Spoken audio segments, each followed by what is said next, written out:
¿Qué tal? ¿Cómo están? Bienvenidos a Bote Pronto de los lunes. Tiene, como siempre, a Rafael Pérez Gay. Rafa, ¿cómo estás? ¿Cómo están ustedes? Muy buenas noches. Muy bien. Y Babel Arroyo, ¿cómo estás? Muy bien, Carlos, te saludo con mucho gusto a ti, Rafael, y a todos los que nos ven. Bueno, ya pasaron todo lo que tenía que pasar, ya de viajes, desfiles, gritos, elecciones. Tengo esta sensación que las elecciones empiezan hoy. Veo bien a Xóchitl, veo bien a Claudia haciendo su chamba, pero quiero que tú me digas cómo las ves. ¿Por qué no empiezas por Xóchitl? ¿Cómo la ves? Creo que, por ejemplo, ya está dejando las cenas más privaditas y está yendo a lugares más grandotes, etcétera. ¿Cuáles son los retos que ves para Xóchitl ahora que empieza esta eterna campaña presidencial? Oye, me siento, Carlos, como si fuéramos los personajes responsables de anticipar el clima, ¿no? O sea, cambia por horas y todo se equivoca uno. Sí, Así, pero bueno, pero ya estamos. así siento que es ahorita el análisis, no el análisis político, sino el análisis de los personajes, ¿no? Y los pronósticos sobre las decisiones que van a tomar. Tú estás hablando ahorita de Xóchitl, que empieza a hacer una campaña más grande, además muy novedosa, me parece, con esta cosa de empezar a acercarse a la gente en las zonas urbanas, quedarse en sus casas, en fin. Bueno, veo a Claudia Sheinbaum tratando de tomar el control del partido. Eso a mí me sorprende muchísimo, porque todo el tiempo de verdad pensé que solamente estaba jugando la idea de ser la candidata del presidente para la presidencia de la República. Y resulta que efectivamente está agrupando a las estructuras de Morena, o bueno, por lo menos lo está intentando.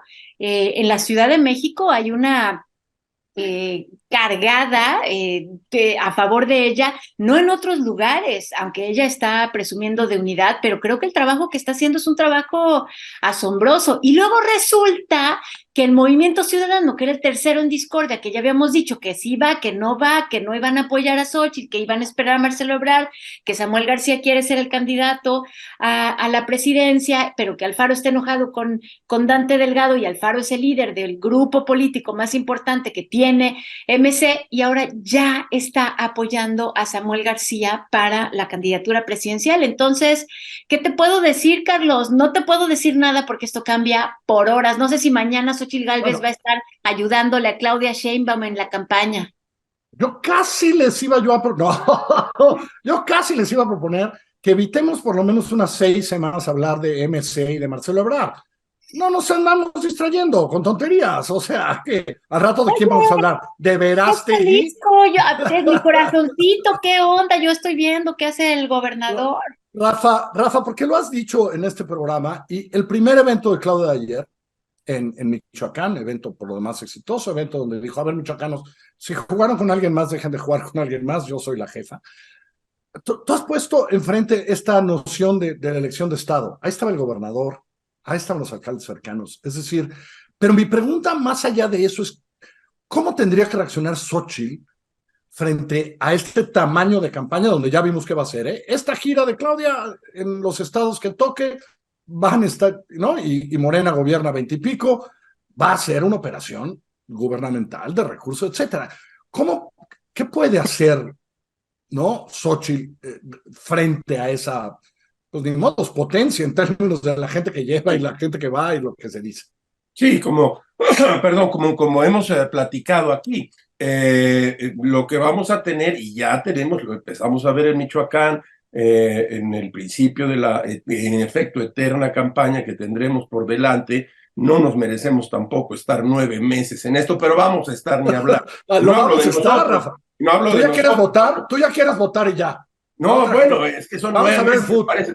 9 meses es mucho, pero estás diciendo una cosa importante. Efectivamente, Claudia Sheinbaum estará apoyada y soportada en lo que podría llamarse una elección de Estado, que yo digo que pues es utilizar todos los recursos legales o ilegales, todo el mecanismo del partido, todo el mecanismo de Morena, todo el apoyo del presidente de la República, todo el apoyo de los 22 gobernadores, más la Ciudad de México también. Entonces, que viene muy fuerte para Xóchitl. Porque cuando uno dice esto, pues entiendo que estamos hablando de muchísimo dinero que se mueve en publicidad, que se mueve en contactos, en líneas políticas que van y que vienen. Y Xochitl, bueno, me parece que ella ya debe tener también su soporte para hacer una campaña presidencial que es muy, muy caro, pero no la tiene fácil. Creo que va a tener, primero, que tratar de retener a una buena parte de lo que se conoce como clase media o que podríamos pensar que es un grupo de personas, una franja, agraviados por el presidente, por cierta política. Pero eso no va a ser suficiente. Tiene necesariamente que acercarse ahí donde López Obrador ha fincado todos sus poderes, no solo electorales, sino también políticos. Ahí donde se encuentra lo que él llama el bienestar, sembrando vida. Tiene que acercarse y ganar de algún modo eso. Y lo primero que debería hacer, aunque creo que ya lo dijo, es no solo sostendré, voy a aumentar la capacidad para que el gobierno pague, ponga dinero a la gente que lo necesita. Me parece que tendría que ser casi como el primer momento político de Xochitl, porque no la tiene fácil, viene muy, muy fuerte pues la andanada, digamos, de Claudia, y vamos a ver qué va a ocurrir con una personaje que entró rápidamente digamos, a ciertas adhesiones, pero que no son suficientes, falta mucho tiempo.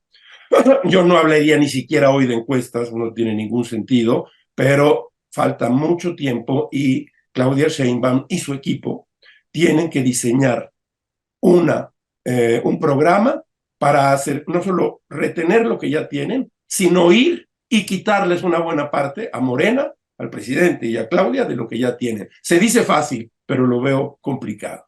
Digo, para hacer una campaña competitiva, es que, o sea, la fuerza del gobierno y del Estado, o sea, los que tenemos más edad que tú, Ibabel, que eres una jovencita, pues sí nos acordamos cómo eran esas campañas con otro logotipo, pues, ¿no? Sí.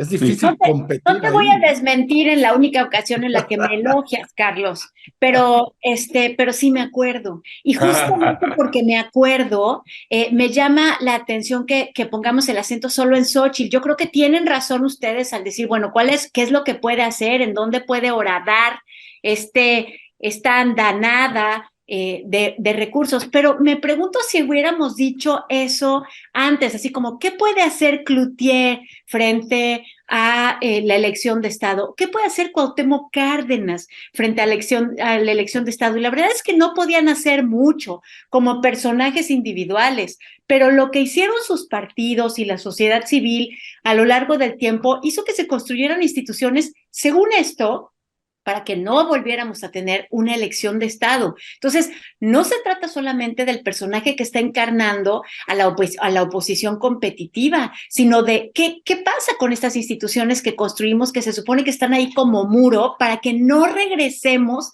a ese momento. No es nada más de verlo de lejos y esperar a que la oposición lo detenga. O sea, tenemos los tribunales, tenemos los medios de comunicación, tenemos la sociedad civil. En fin, creo que tendríamos que apretar esos mecanismos, ¿no creen? No lo sé, porque eso ha sucedido hasta cuando había INE siempre, es decir, la fuerza del gobierno siempre importa, ¿no? En las elecciones. Pero no es lo mismo, incluso fraude o cargada del Estado, uso de recursos del Estado, que elección de Estado. Es que son cosas diferentes. O sea, si hay ahí un nivel en la magnitud, una cosa es hacer trampa y otra cosa es que el Estado lo que haga es simplemente hacer un proyecto de renovación del régimen y no una elección democrática. Y se supone que habíamos construido algo que no solamente dependerá de Xochitl, yo espero, porque no creo que Xochitl pueda. Bueno, si no fuera así, estaría cometiendo un error político muy serio. Es decir, vamos a quitarnos, nos vamos a hacer a un lado para que no, pues no. Entonces, ¿el apellido Ernesto Zedillo, acaso? Bueno, eso te iba yo a decir. Bueno, entonces pues van a entrarle con todo, pero dice Ibabel, yo creo que lo está viendo muy bien. No depende solo de Xochitl. Vamos a ver cómo se mueve. Va a ser interesante, no va a ser tan aburrido. Yo espero que podamos ir siguiendo. Va a ser interesante cómo el tablero se va componiendo o descomponiendo para una candidata o para la otra. Eso va a ser interesante. hasta donde yo entiendo hay equipos de campaña y en esos equipos hay un peso importantísimo. Si se equivocan, se equivoca el candidato o la candidata. Eso es muy, muy importante. Y fíjense ¿Crees que hoy Mario Delgado, por ejemplo, ya dijo que se abre la convocatoria para las gubernaturas? Sí, eso es importante. Y el frente poco a poco irá definiendo cómo hacer las suyas. ¿Cuánto crees que importan esas candidaturas? ¿Cuánto impactan una buena elección en esas candidaturas respecto a la presidencial? Híjole, yo creo que impactan muchísimo, no solamente por la cantidad de electores que puede haber en Jalisco, por ejemplo, que puede haber en algunos de los estados que se van a... de México, ¿no? Ajá, exacto. Pero no solamente por eso, sino porque eso reacomoda las cosas en los partidos que están participando en el ámbito nacional, ¿no? O sea, me acuerdo cómo en la Ciudad de México se quejaban mucho los partidos locales, digamos, o por lo menos su dimensión local, de cómo el PRI se metía y ponía un candidato y ellos habían estado trabajando y el PRI nacional llegaba y tomaba decisiones. Y eso fregaba todo en la ciudad, por ejemplo. Lo que puede suceder con el frente en las negociaciones que tengan el PRI, el PAN y el PRD para darle espacio a sus fuerzas locales y regionales, creo que naturalmente tiene un impacto en lo que pasará con la campaña federal. Y ya se me olvidó lo que te iba a decir hace rato que era importante. Ya me acordé de una cosa rápido. Es rapidísimo. Es que ¿saben qué? Me llama la atención que en Morena lo que están haciendo es volver a convertir al partido en un monolito. Lo que habíamos visto en este periodo es que había fuerzas y corrientes bastante bien organizadas con distintos líderes y otra vez va a volver a ser una sola cosa amasada. Claudia lo dice, tienes toda la razón, Ibabel. Claudia lo dice ayer, ¿eh? Claudia dice en parte de su discurso de señores, acabemos con las broncas acá adentro. Sí. Y si lo dice es porque sabe que existen y les dice, hey, calma, yo tengo el bastón, déjenme de molestar. ¿No? Se refiere, nos quedan unos segundos, se refiere, y estoy de acuerdo con Ibabel y contigo, estas 9 gobernaturas, ¿qué peso van a tener en la presidencial? Mucho. Y un elemento del cual se hablará, yo creo que en bote pronto en la semana, que es un elemento que se llama narcotráfico. Porque en esos estados es una fuerza que va a moverse con mucha intensidad y lo vamos a ir viendo. Por desgracia, creo que tienes razón. Ay, en fin, que los extraterrestres de Nazca, Perú, los bendigan esta semana. Muy buenas noches. Que les vaya muy bien. Chao. Gracias a todos.